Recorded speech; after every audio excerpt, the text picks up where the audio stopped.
Mudik bukan sekadar perjalanan. Ini cara kita kembali ke keluarga, menjaga silaturahmi, dan pulang ke fitrah. La ilaha illallah. La ilaha illallah. Halo guys, selamat datang di channel ini, di mana kita lagi ngobrolin hal-hal yang super relate sama kehidupan sehari-hari. Apalagi sekarang lagi musim puasa Ramadan buat umat Islam. Judul video hari ini, Mudik Lebaran. Kenapa jutaan orang Indonesia wajib pulang kampung tiap Idul Fitri? Rahasia budaya yang bikin otomatis. Bayangin deh, tiap tahun pas mendekati Lebaran, jalan tol macet total. Stasiun kereta penuh sesak, bandara chaos, bahkan kapal feri overload. Puluhan juta orang rela antre berjam-jam, keluar duit banyak, capek setengah mati, cuma buat pulang kantung. Kenapa sih ini terjadi? Kenapa harus pas Idul Fitri? Apa faktornya sampai kayak udah otomatis gitu? Dan yang paling penasaran, kenapa fenomena sebesar ini cuma atau paling gila di Indonesia? Video ini bakal kita bedah bareng-bareng, lengkap dengan sejarah, faktor agama, budaya, ekonomi, sampai sisi psikologisnya. Tujuannya, biar kalian paham kenapa mudik ini bukan cuma tradisi, tapi bagian dari jiwa bangsa kita. Preview, kita mulai dari asal-usul mudik, kenapa tepat di Idul Fitri, faktor-faktor pendorong, kenapa unik di Indonesia, dan tutup dengan pesan seru. Kalau kalian lagi rencana mudik atau lagi kangen kampung, like dulu yuk, subscribe, dan share ke grup keluarga biar rame diskusinya. Let's go!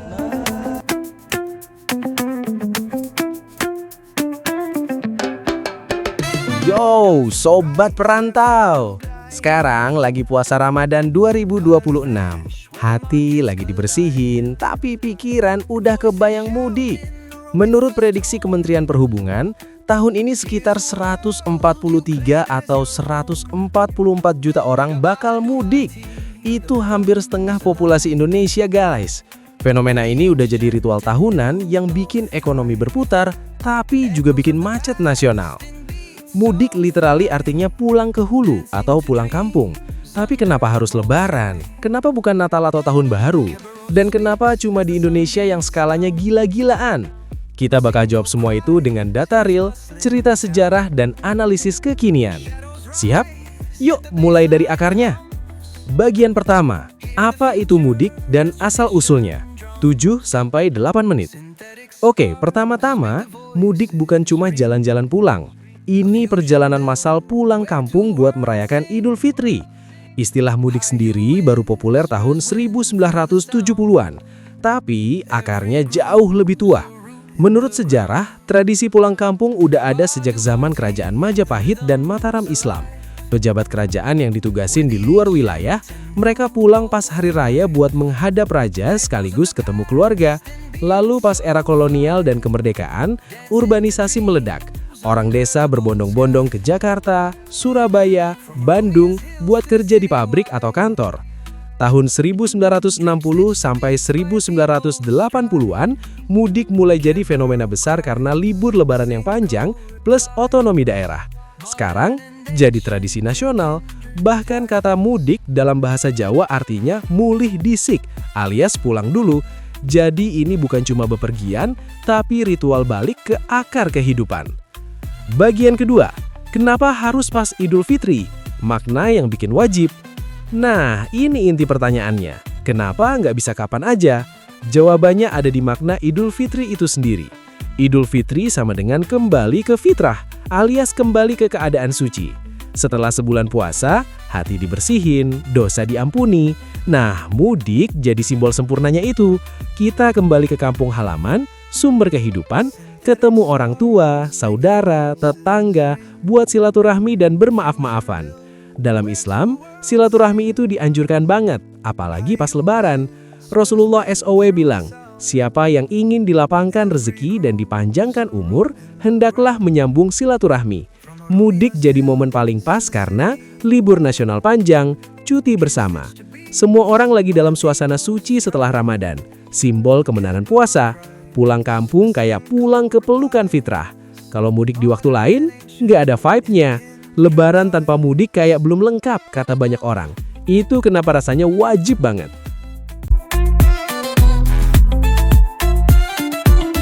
Bagian 3. Faktor yang mempengaruhi. Kenapa jadi otomatis? Sekarang kita bedah faktornya guys. Ini yang bikin mudik kayak sudah di autopilot setiap tahun. Faktor agama dan spiritual. Idul Fitri adalah hari kemenangan umat Islam. Mudik jadi cara nyata buat wujudin silaturahmi dan maaf-maafan. Tanpa ini, Lebaran terasa hampa. Faktor budaya dan psikologis. Indonesia punya budaya kekeluargaan super kuat, terutama suku Jawa dan Melayu. Ada ungkapan ngumpul ke balung pisah, ngumpulin tulang yang tercerai-berai. Rindu orang tua, makanan kampung, suasana desa, itu emosi yang gak bisa diganti. Generasi ke generasi ini diajarkan. Makanya terasa otomatis. Faktor ekonomi dan urbanisasi. Jutaan orang merantau ke kota besar buat cari nafkah. Kampung halaman jadi rumah batin. Mudik juga bawa duit ke desa. Oleh-oleh, belanja, kiriman, ekonomi desa langsung meledak. Tahun ini saja, pemudik diprediksi bawa triliunan rupiah. Faktor sosial dan infrastruktur. Cuti bersama, plus transportasi yang makin bagus, tol, kereta cepat, kapal, bikin orang berani mudik. Pemerintah juga dukung full, ada posko mudik, diskon tiket, plus tekanan sosial. Kok nggak mudik? Orang tua nungguin loh. Gabungan semua ini bikin mudik kayak sudah kodrat. Susah ditolak, meski macet, mahal, capek. Bagian 4. Kenapa hanya atau paling gila di Indonesia? Budaya atau ada yang lain? Pertanyaan keren. Apakah mudik cuma ada di Indonesia? Jawabannya nggak cuma di sini, tapi skalanya nyaris tak tertandingi. Di Malaysia, ada balik kampung pas hari raya puasa, tapi jumlahnya jauh lebih kecil. Di Turki, ada Seker Bayram, hari raya gula. Orang pulang kampung plus ziarah, tapi nggak semasal di Indonesia. Di negara muslim lain, Mesir, Nigeria, ada tradisi pulang kampung, tapi nggak ada istilah khusus dan nggak bikin jutaan orang bergerak bareng. Kenapa Indonesia juara? Populasi muslim terbesar di dunia, 270 juta plus. Urbanisasi ekstrim sejak 1970-an, jutaan perantau dari desa ke kota. Geografi kepulauan, perjalanan jauh plus libur panjang, bikin momentumnya unik. Budaya Jawa, Melayu yang kuat soal kekeluargaan plus pengaruh Islam yang menyatu dengan adat lokal. Jadi, bukan cuma budaya, tapi kombinasi sempurna antara agama, demografi, ekonomi, dan sejarah. Di negara lain, skalanya kecil, karena faktor-faktor itu nggak sekuat di sini. Makanya, mudik Indonesia jadi fenomena dunia.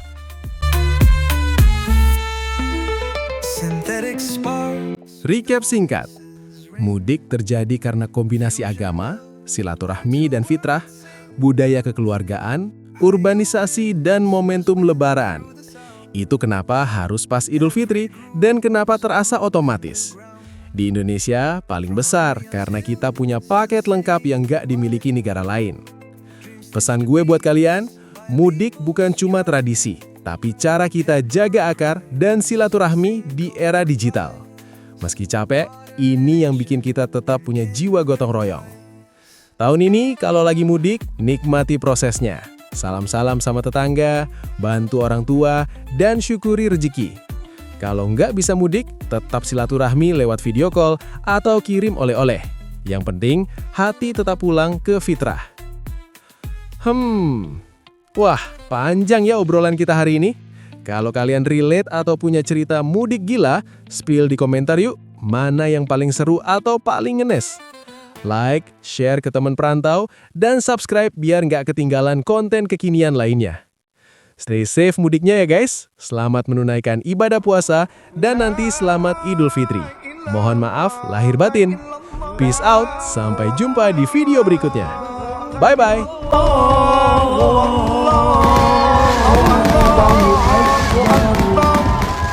La